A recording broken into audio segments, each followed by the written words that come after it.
아, 이번에 많이 잃었다며? 임깡통이야. 그래서 말인데 이번에 이 트렌드에서 펀드 하나 런칭한대. 넣어보는 거 어때? 트렌드? 그럼 내 손해복구 가능할까? 당연하지. 아, 왜? 밥 먹으러 가자. 뭐해? 왜 그래? 무슨 일 있어? 왜 대답이 없어?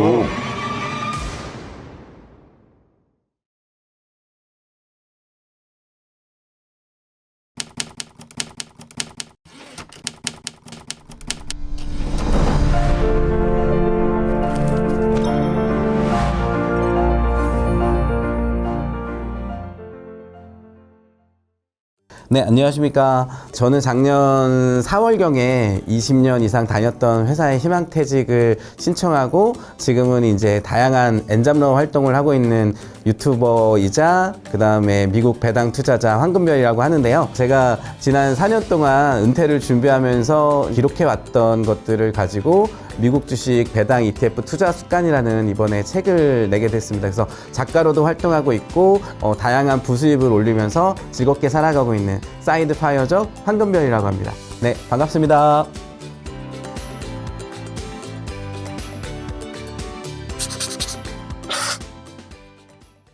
아마 대부분 직장 생활을 오래 하시는 분들은 다들 많이 공감을 하실 것 같은데, 저 같은 경우 이제 40대 초반에 그런 어떤 그 직장 생활에 대한 뭐 회의감이나 매너리즘 같은 것도 좀 있었고요. 그때 당시에 이제 회사 사정이 조금 어려워지다 보니까 주변에 이제 뭐 팀장님이나 이제 제가 모셨던 어떤 상사들이 팀장이나 이런 임원급에서 다른 부서 팀원이나 이런 부분으로 가는 그런 모습들을 봤었거든요. 저한테는 굉장히 충격이었어요. 그런 부분이 언제든 나한테 찾아올 수 있겠다라는 그런 위기감이 저도 있었고, 또 이제 그때 당시에 이제 스트레스를 많이 받게 되고 그런 압박감 이런 것 때문에 저도 역시 건강에 좀 좋지 못했습니다. 그래서 언제까지 직장 생활을 할 수 있는 건 아니니까, 무엇보다 내가 만약에 직장을 못 다니게 되면, 안 다니게 된다면 어떻게 될까? 그러면은 이제 제가 이제 가장이다 보니까 가족에 대한 어떤 부양에 대한 책임이나 이런 부분들에 대한 부담도 컸거든요. 그래서 제가 가진 어떤 자산들을 점검하면서 그때부터 이제 이 자산들을 어떻게 하면 매월 현금처럼 나한테 아파트 월세나 이런 상가 임대료처럼 어떻게 나한테 꽂힐 수 있게 할 수 있을까? 제가 절대 자산이 많아서 은퇴를 한 그런 은퇴자는 아니기 때문에, 그러다 보니까 500만 원이라는 사실 수입을 매월 시스템 소득을 만든다는 게 사실 쉬운 일이 절대 아니잖아요. 근데 제가 가진 자산을 점검해 보니까 어떤 뭐 부동산 투자나 뭐 월세나 상가 투자해 가지고 이 수익을 얻기에는 자산이 턱없이 부족했거든요. 그래서 이제 미국 주식 배당 투자를 알게 됐고, 처음에는 이제 종잣돈 1억 원 정도를 가지고 시작을 했습니다. 그래서 월 한 50만 원 정도의 배당 소득을 만들었고, 그리고 이제 한 1, 2년 차 지나서 제가 투자했던 소형 아파트를 이제 매도를 하고 그 수익금까지 해서 총 3억 원 정도로 이제 투자를 시작했는데, 그랬더니 한 월 배당금이 150만 원 정도가 나오더라고요. 사실 직장 다니다가 이제 급여 외에 이런 150만 원이라는 시스템 소득이 생기니까 그 안정감이 주는 그런 부분들이 굉장히 컸거든요. 그래서 이런 부분들을 잘 배워보고 꾸준하게 오랫동안 지속해 간다면, 몇 년만 더 노력하면 충분히 은퇴를 위한 500만 원까지는 아니더라도 월 3, 400만 원까지의 소득은 만들 수가 있겠다. 뭐 퇴직금을 포함하면, 그런 생각이 들어서 그때부터 이제 본격적으로 배당금을 모두 그렇게 한 3, 4년을 이제 재투자를 했습니다. 그래서 지금 현재는 투자 원금은 한 5억 원 정도였고, 지금 현재는 평가 자산은 조금 늘어서 6억 5천만 원 정도 증가를 했거든요. 그동안 받은 배당금까지. 그래서 한 6억 5천만 원 정도 지금 투자를 해서 월 500만 원 정도의 배당금을 매월 받고 있고요. 그 외에 이제 지금 소득은 제가 이렇게 은퇴하고 이런 어떤 유튜버 활동이나 그 다음에 이제 뭐 주식 강의나 이런 거를 하게 될 줄은 정말 상상도 못 했었는데, 이런 것들을 통해서 수입이 발생하고 있기 때문에 지금은 매월 받는 배당금들도 모두 다 재투자를 하고 저축을 해가고 있습니다. 제가 그때 당시에 미국 주식을 처음에 공부하면서 여러 가지 이제 데이터나 이런 자료들을 차근차근 이제 저만의 방식대로 이제 수집을 해서 비교를 해봤거든요. 근데 다들 아시는 것처럼 우리나라 주식 같은 경우 코스닥은 헬스닥이라고 하고 코스피는 이제 박스피라고 하고 그 한계점을 그러니까 우리가 코스닥은 1000포인트 뭐 코스피는 이제 3000포인트라는 그런 저항선들을 넘어가기가 참 쉽지가 않잖아요. 근데 그때 당시에 이제 제가 미국 S&P 500이나 나스닥 지수의 어떤 연도별 주가 지수나 차트들이나 이런 데이터들을 뭐 엑셀이나 이렇게 표로 그리면서 비교를 해보면서 2000년대 초반에 미국 나스닥은 2200포인트였는데 올해 조금 다시 좀 주춤하긴 하지만 18000포인트를 넘다가 지금 17000포인트로 거의 8, 9배가 성장을 했잖아요. 근데 2000년대 초반에 코스닥은 700포인트, 800포인트에서 지금도 여전히 700포인트, 800포인트로 계속 이 박스권을 넘어서지를 못하는 거예요. 이렇게 지수가 성장하지 못하는 곳에 투자를 하면 결국은 작전주나 테마주 같이 우리가 작전에 휘말려서 높은 수익을 거두는 종목들에 자꾸 투자를 하게 되고 그러다가 수익을 얻기도 하고 많은 실패를 경험하기도 하거든요. 하지만 이렇게 계속 꾸준하게 우상향하는 지수에 투자하면 그냥 패시브하게 투자하기만 하더라도 충분히 훨씬 높은 수익을 얻을 수 있다라는 이제 그런 비교를 통해서 그런 부분들을 알게 되었고요. 무엇보다 우리나라 지수나 주식 시장이 성장을 못하는 가장 큰 이유 중에 하나는 개인적으로는 우리나라 기업들이 굉장히 주주 친화적이지 못하다는 그런 생각을 하고 있습니다. 미국 기업들 같은 경우는 이제 곧 연말에 애플이나 구글, 마이크로소프트 같은 빅테크 기업들이 자사주 매입을 통해서 주가를 부양시키고 주주를 만족시키는 그런 활동을 하고 산타랠리가 그래서 이어지고 또 미국 기업들은 이제 배당 문화가 잘 정착되어 있기 때문에 이런 자사주 매입과 배당을 통해서 주주들에게 기업들이 벌어들인 이익의 많은 부분들을 돌려주거든요. 그럼에도 불구하고 우리나라 기업들 같은 경우는 이런 자사주 매입이나 배당 문화 자체가 성숙되지 못해 있다 보니까 이런 부분들에 대해서 주주에게 돌려주는 주주 친화적인 그런 정책들이 너무너무 부족한 게 현실입니다. 그렇기 때문에 국내 주식을 투자하라고 전문가분들이나 누구도 얘기를 못하는 것 같아요. 그래서 이런 부분들이 저는 이제 미국 주식이 우리가 살아가고 있는 이 자본주의 사회에서 기업 문화나 이런 것들이 투자자에게 굉장히 좀 합리적이고 바람직한 문화를 가지고 있다라고 판단을 했었습니다. 그리고 사실 우리가 국내 주식에 투자한다라는 것은 우리나라 돈 원화로 투자를 하는 거잖아요. 미국 주식은 달러로 투자하는 거고 일본 주식은 엔화, 중국 주식은 위안화로 투자를 하는 겁니다. 각국의 이제 통화를 환전해서 투자를 하는 건데 사실 우리가 달러는 누구나 다 알고 있겠지만 기축통화잖아요. 상대적으로 이 기축통화의 지위가 굉장히 크기 때문에 달러라는 돈은 시간이 갈수록 그 가치가 상승해 왔거든요. 물론 반대로 원화의 가치는 계속 하락해 왔습니다. 그렇기 때문에 같은 돈을 보유하더라도 달러 가치는 10년 단위로 평균 20% 이상 원화 가치 대비 절상 가치가 높은 그런 효과를 가져왔거든요. 그렇기 때문에 이렇게 계속 가치가 상승하는 달러라는 돈을 가지고 미국 주식에 투자하는 것이 그 시너지나 투자 수익을 훨씬 극대화시킬 수 있고 가장 투자자에게 효율적인 방법이라고 생각을 했었습니다. 국내 주식을 저도 이제 10년 이상 투자를 했는데 아무래도 이제 그런 개별주나 성장주들에 대한 투자는 투자자의 인사이트도 중요하겠지만 사실 정보력이 되게 중요한 부분인데 그리고 기업마다의 그런 분기나 반기나 연간 성과들 매출이나 이익에 대한 것들도 계속 분석을 해가야 되고요. 근데 그런 분석 능력이나 정보력이 개인이기 때문에 현저히 부족하잖아요. 이런 개별주에 대한 투자로 제가 좋은 성공을 거둔 적이 별로 없었어요. 그러다 보니까 그러면 너무 높은 수익을 얻는 시세 차익을 얻는 수익보다는 이렇게 안정적인 종목들 위주로 배당을 받고 그리고 이런 개별주들의 배당금과 그 다음에 이제 이런 배당 ETF들을 통해서 투자 원금을 회수해가는 그런 전략으로 시장에 패시브하게 대응해 가야겠다 이런 생각을 가지고 배당주 그리고 배당 ETF 투자를 시작하게 됐습니다. 미국 주식을 해봐야겠다는 결심을 하고 제가 아직도 기억하거든요. 2020년 3월이었어요. 그때 코로나 팬데믹 바로 직후에 시장이 좀 불확실할 때 AT&T라는 미국의 통신 기업을 그때 30만 원 정도를 매수를 해봤어요. 근데 그 다음 달에 바로 계좌에 배당이 딱 들어오는 거예요. 저도 이제 그때 당시에는 미국 주식에 대한 경험도 부족했고 환전하는 것도 되게 어려웠었거든요. 처음에는. 근데 세후 배당금이 딱 계좌에 들어오는 걸 보고 너무너무 짜릿하더라고요.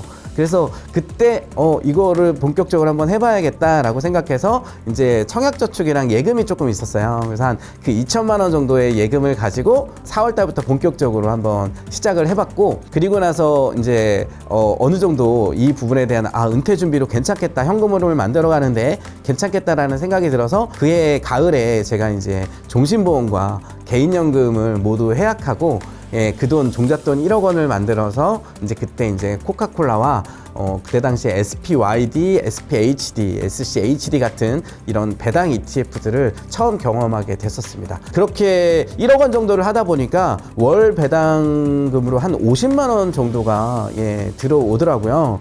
그러면 이제 앞으로 은퇴까지 기획을 한 5년 정도로 잡고 2021년부터 그때 제가 투자하고 있던 소형 아파트를 매도하고 시드머니를 3억 원으로 늘려서 그때부터는 이제 한 월 150만 원 정도의 배당을 받게 됐거든요.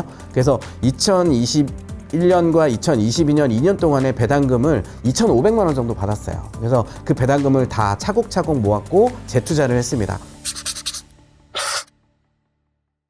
일단 제가 그때 당시에 직장 생활하면서 경제적 자유, 경제적 독립에 대한 간절함이 가장 컸었고요.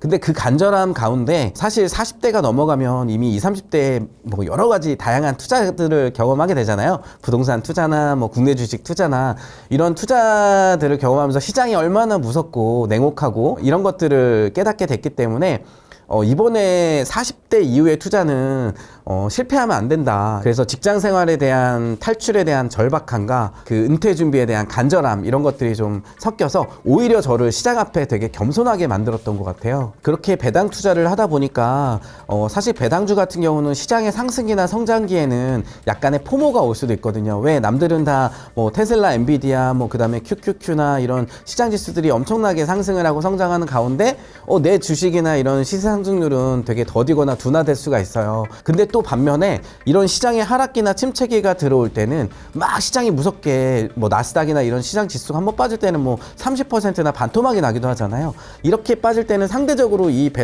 배당주들 같은 경우는 20%나 30% 정도밖에 안 빠지거든요. 그러니까 이런 침체기에는 이렇게 방어적인 역할을 해주기 때문에 안정감을 줄 수 있고, 또 상승기에는 약간 그 상승을 따라가지는 못하기 때문에 약간의 남들의 투자를 부러워하는 그런 포모가 올 수도 있지만, 이런 것들에 대한 시장에 일희일비하지 않고 꾸준하게 그냥 매월 받는 그런 배당금들을 나만의 계획을 세워서 어느 정도는 재투자를 하고 좋은 ETF를 모아가서 수량을 늘려가고, 또 어느 금액은 내가 현금으로 모아놔서 위기에 대응하자, 이런 본인만의 계획들을 세워가지고 시장이 오르든 내리든 이렇게 그냥 내 그 습관을 정해놓고 매월 배당이 들어오면 나는 재투자한다, 달러로 적립한다, 외RP에 투자한다, 이런 식으로 습관처럼 그냥 배당이 들어오면 매수를 하는 것 같습니다. 그래서 이런 꾸준함이 처음에는 별다른 차이점을 만들지 못할 수도 있어요. 지루하고 한 1, 2년만 해서는 그 성과가 눈에 보이지도 않을 수도 있습니다. 근데 이게 3년, 4년, 5년 시간을 두고 계속 흘러갈수록 이 계좌에 쌓이는 좋은 ETF의 수량과 내가 차곡차곡 모아둔 이 배당금들이 어느 순간 3년, 5년 지나면 나도 모르게 깜짝 놀라거든요. 내가 벌써 이만큼 축적을 해뒀나? 아마 5년 동안 열심히 재투자를 하시는 분들은 투자 원금의 거의 30% 가까이는 배당금으로 ETF를 재투자하거나 그 달러 현금을 모아서 이 배당금만으로도 투자 원금의 30% 정도는 충분히 회수를 할 수가 있거든요. 사고 파는 그런 투자자들 같은 경우는 이제 그걸 시세 차익이나 이렇게 양도 차익으로 표현을 하겠지만, 우리 배당 투자자들은 그걸 투자 원금 회수율이라고 하거든요. 내가 투자한 원금에 지금 배당금을 적립해서 어느 정도를 이제 적립해놨다, 적립률, 회수율, 이런 식으로 표현을 하거든요. 그래서 이제 배당 투자자들은 시장을 접근하는 방식이 조금 다른 것 같습니다. 저는 처음에 미국 주식 배당주에 투자해서 배당금을 받게 되면 고배당 ETF를 선정해서 그 ETF를 내가 목표로 한 수량까지 모아보겠다, 이런 구체적인 기간과 수량에 대한 목표를 세웠거든요. 그때 당시에 QILD라는 고배당 ETF 종목이 있었어요. 10%의 그 연간 세전 배당률을 가진 종목인데, 이런 고배당 커버드콜 ETF들은 조금 약간 주가가 원금이 손실될 우려가 있지만 이제 배당을 높게 주는 그런 특징들이 있거든요. 그래서 현금 흐름을 늘려가기에는 좀 좋은 종목이라 이렇게 한 종목을 2년이라는 기간 동안 1000주라는 수량을 모으겠다, 이렇게 구체적인 기간과 목표를 세웠습니다. 그리고 2년 동안 매월 배당금이 들어올 때마다 그 배당금이 들어오자마자 바로 그 ETF를 매수를 했어요. 시장이 좋든 나쁘든 신경 쓰지 않고 그날 배당금이 들어오는 날 바로 매수를 했습니다. 그렇게 2년 동안 했더니 정확히 23개월 만에 QRD 1000주를 달성을 했어요. 수량 목표를. 그랬더니 이 QRD 1000주가 한 달에 저한테 매월 20만 원이라는 새로운 현금 흐름을 만들어 주더라고요. 저 지금도 이제 제 계좌에 그대로 가지고 있거든요. 이렇게 본인만의 어떤 필요한, 내가 만약에 생활비가 필요하다, 아니면 현금 흐름을 늘려야겠다, 아니면 나는 뭐 저축을 하겠다, 이런 식으로 목표들을 정하시고 꾸준하게 도전해 가는 과정이 배당 투자자에게는 가장 중요한 부분인 것 같습니다.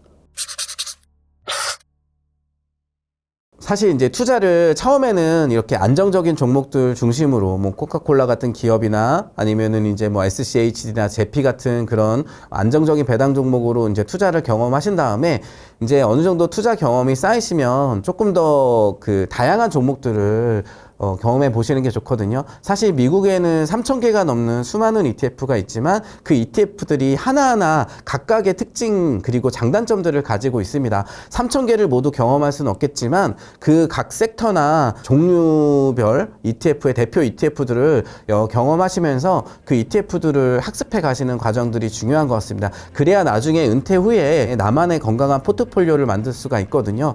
그래서 앙드레 코스톨라니 말처럼 투자자에게 가장 중요한 것은 첫째도 경험, 둘째도 경험, 셋째도 경험인 것 같습니다. 그래서 내가 직접 이 다양한 ETF들을 경험해보고 이 ETF의 주가 수익률, 배당 수익률, 그리고 주가 수익률과 배당 수익률을 더한 토털 리턴, 총 수익률들을 계속 점검하고 서로 다른 경쟁 ETF와도 비교해보면서 같은 그룹 내에서도 이런 ETF가 더 좋은 ETF구나, 그리고 내가 은퇴 후에 어떤 목표로 하는 현금 흐름에 내가 가진 자산 대비 현금 흐름을 만들기 위해서는 이런 종목들 ETF로 포트폴리오를 구성하면 시장의 위기에도 잘 견딜 수 있는 그런 건강한 포트폴리오를 구축할 수 있겠구나, 이런 것들을 할 수 있게 되려면 무엇보다 투자자들에게는 이런 다양한 ETF를 경험해보는 그런 경험이 중요한 것 같습니다. 그래서 저 같은 경우는 투자 초기에는 코카콜라나 알트리아, AT&T 같은 그런 배당 개별 종목 중심이었고요. 그리고 이제 그 이후에 이제 ETF로 넘어오면서 SPYD, SPHD, SCHD 같은 그런 배당률은 조금 낮더라도 주가 방어력이 좀 있는 그런 ETF 중심이었고요. 그리고 제가 이제 은퇴가 점점 다가오면서 생활비나 이런 그런 현금 흐름을 만들어야 되는데 제가 투자한 금액 대비 원하는 배당 소득을 만들기에는 투자 원금 자체가 좀 부족했어요. 그러다 보니까 조금 더 고배당 ETF 쪽에 눈을 돌려서 그때 이제 제피와 같은 고배당 ETF들을 이제 투자를 하게 됐습니다. 그래서 이렇게 다양한 ETF들을 경험하다 보면은 본인만의 어떤 ETF를 고를 수 있는 안목과 실력들이 쌓이게 될 거예요. 그리고 본인한테 잘 맞는 종목들을 알게 되고, 그래서 경험을 많이 쌓아가시는 게 중요할 것 같습니다. 본 방송에서 제공하는 투자 정보는 투자 판단에 참고만 하시기 바랍니다. 강흥보 대표, 최강천 본부장, 이한 전문가, 김민영 전문가는 개인 투자자에게 전화, 메시지 등 개별 접근을 하지 않습니다. 모든 결제는 트레이드 스터디 사이트에서만 이루어지며 별도의 계좌로 입금받지 않습니다. 각별한 주의 부탁드립니다.